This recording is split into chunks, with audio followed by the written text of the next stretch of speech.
here's the question.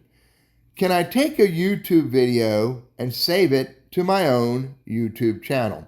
The answer is yes, but the way you do it is not by saving the actual video to your channel.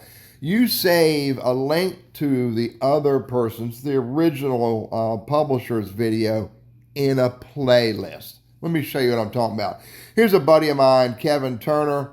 So here's Kevin's video, and I want to save it to my YouTube channel. Here's how you do it.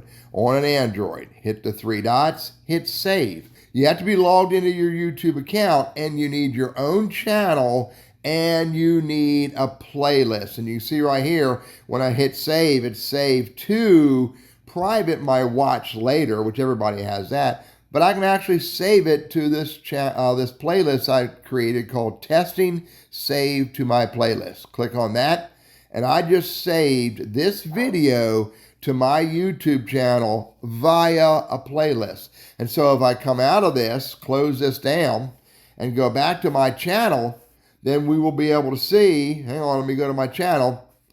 There it is right there, playlist. I'll click on playlist.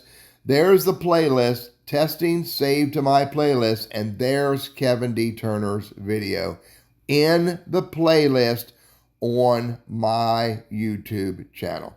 This works exactly the same thing on desktop, iPhone, and Android. I'm Teddy. I'm all about Google Workspace and Gmail. I hope this is helpful for you.